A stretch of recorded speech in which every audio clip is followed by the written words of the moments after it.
She's a medical student here at the university. I have to forget that not everyone works here. Just, you know. Anyway, here at Penn State, and she's a medical student that she's going to speak about a nonprofit organization that she is involved in. It's called Positive Exposure as an avenue for self-advocacy. Right? You're going to take it away? You want this mic? Or you have one?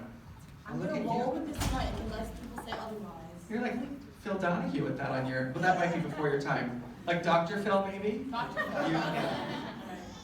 So I, like Joanne, like to move around, and also, like Eli, have no voice. So, if you please let me know if you can't hear me, and I will gladly switch mics.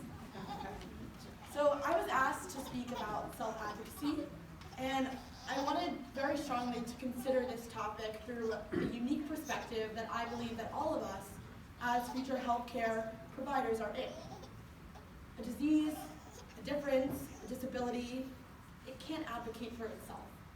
But people can't. So, what is our role? Our role, I believe, is to empower our patients to see themselves not as walking manifestations of their difference, but rather as people with voices, with stories, as people who know their own lived experience is better than anybody else and can share it in such a way so as to advocate for what type of care can best suit them. But it's not as easy as just to tell patients to view themselves in one way or another. In order for our patients to view themselves in this light, I think it starts with us. We, as future healthcare providers, must first see our patients as people, not diagnoses.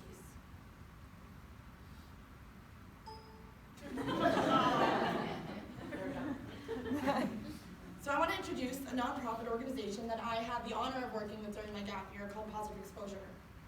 Positive Exposure, while just one of many different types of advocacy communities, is one that I feel throughout its programming is one that we can connect with very strongly because it does use medical education as an avenue for promoting self-advocacy.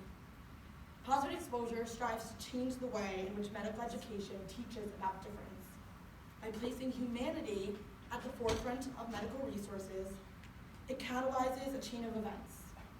We, as healthcare providers, if we learn differently, we can then treat our patients differently, and in turn, our patients can view and perceive their difference in their health differently.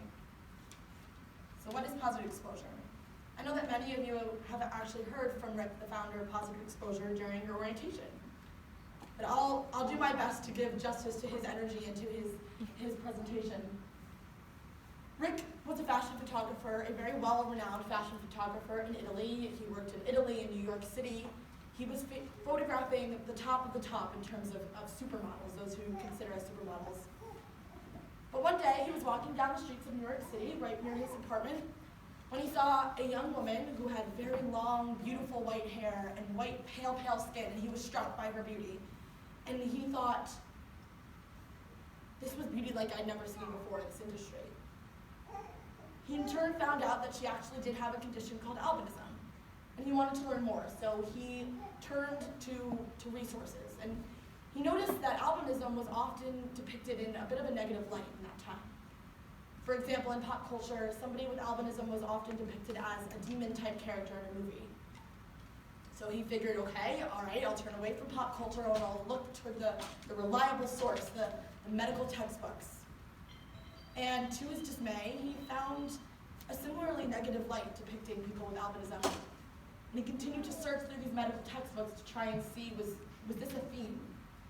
And the theme that he found was that they often were devoid of humanity to some extent. So if we take practice this. All right, we're on old school. Here we go.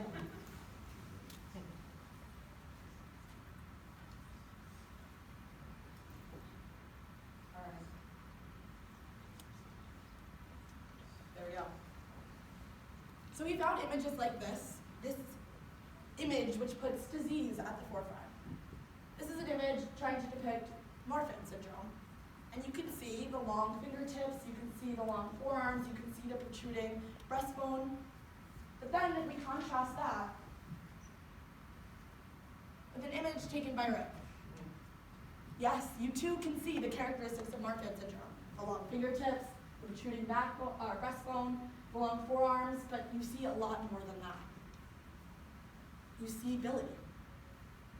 This image doesn't portray Marfan syndrome, it portrays Billy. And that's not to say that learning these features are not important, because they are, but it's important to learn them in the context of who is living with this condition rather than the condition itself. Because Billy, a person, he can advocate. A disability, a difference, long fingertips, it can't. Positive Exposure was born soon after Rick had this encounter on the street with this young woman, and he left his career as a high fashion photographer because he felt as if he was always being told who was beautiful. The definition of beauty was defined by some higher force, and he had no say, and he saw beauty everywhere. He now, since then, and it's been about 20 years, takes photographs of individuals living with behavioral, physical, genetic, developmental disabilities in an effort to showcase the beauty in human diversity. Positive Exposure partners with medical schools, support groups, to create resources that place humanity at the forefront and to inspire individuals and their families living with difference to share their experience. To remind everyone that, as Rick would say if you've heard him speak, they are amazing. And with that, the mantra of Positive Exposure was born. Thank you, Liv. It's change how you see and see how you change. And like I said, I believe that this starts with us. We have a privilege to catalyze this change. If we see our patients as people, we can better serve their needs by learning a little bit about how their difference impacts their daily life. And in turn, they too can change how they see and see how they change. They change how they perceive their own difference, and they then can use this power, their voice, to change how others perceive them, not only in the medical community, but in the society at large. So I want to highlight two ways in which Positive Exposure gives individuals a platform for advocacy. The first, in being that I think that at times we have to really come to terms with the fact that our patients, probably more often than not, if not always, are experts in their own condition and their own lived experiences. It's important that we invite their voices into the learning in terms of what it is like to live with a difference. We have to hear from families and patients about their experience with treatment, about what worked, what didn't, what questions they wish they had asked, how it felt to be told a diagnosis. So I'm just giving you an example. I learned while working at Positive Exposure about a condition called face syndrome. Now I can tell you what this acronym stands for, which is posterior fossa abnormalities, hemangioma, arterial abnormalities, cardiac abnormalities, and eye abnormalities. But that is not because, that's not because I studied this table. No, I don't, that's too many words for me. It's because I met Gwynnie. I met Gwynnie, the tap dancer. She's a little sister, a little bossy little sister. She's an athlete, she's a tomboy. Yes, she has face syndrome, but she has so much more. And I can't help but remember Gwynnie, so I can't help but remember face syndrome. So I want to tell you a little bit about where I met her, which was during the filming of FRAME. FRAME stands for Faces Redefining the Art of Medical Education. And what it is, it's a series of short videos produced by Positive Exposure that tell the story and inform future healthcare providers about a given condition, but through the perspective as individuals and their families who are living with it. So I'm going to show you a little clip of it, featuring Cassie and Penelope.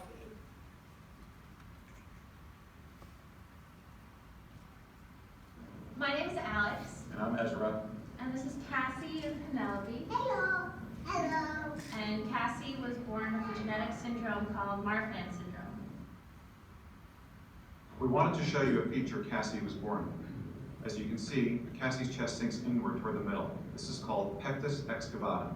But Penelope, what is it that you and Cassie call it? Target. Why do we call it target, Cass? Because Penelope likes sexual flattering. She used to laugh all the time when I put water in it.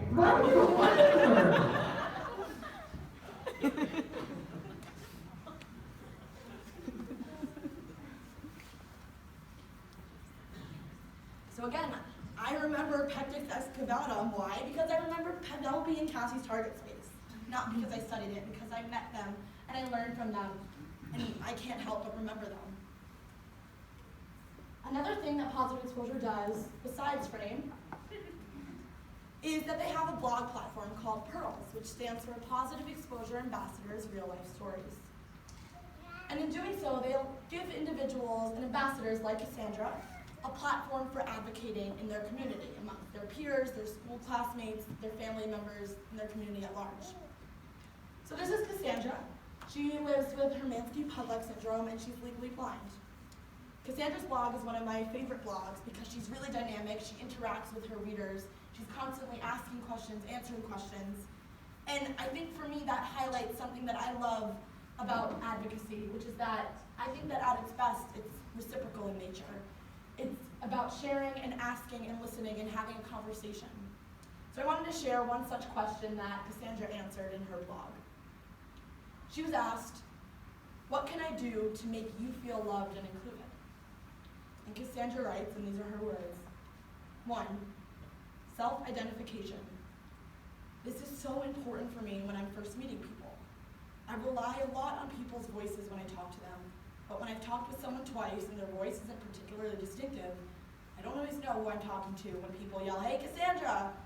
If you accompany this with, "It's Susie Q from Glee," I will be eternally grateful, and I don't have to give you my default, "Hey, it's nice to see you whoever you are, I'm pretending I know," and I can actually ask you a relevant follow-up question. 2, she writes that she appreciates being helped with gestures. She says, "That high five you're trying to give me, no, I'm not a snob, I'm not pulling you off, I just can't see your hand. If you're trying to give me a gesture that I'm clearly not seeing, just tell me. Odds are I'll probably laugh and make a blind joke on the same note. I'm excellent at reading vocal clues, but I can't often discern facial expressions or subtle eye movements. So don't be afraid to be a little more direct and descriptive with your words."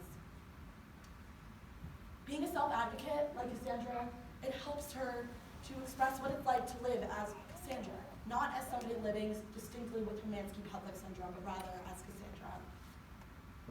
And I think, too, it's important to recognize that, like I said, her experience living with this is uniquely hers. She can't speak for her community, but for herself.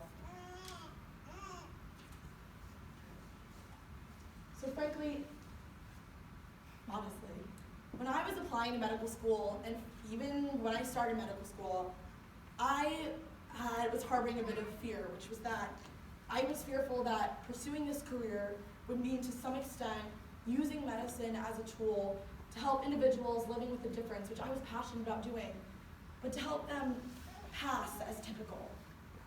I've come to realize that medicine, in my perspective, is not an equalizer necessarily, but rather a maximizer.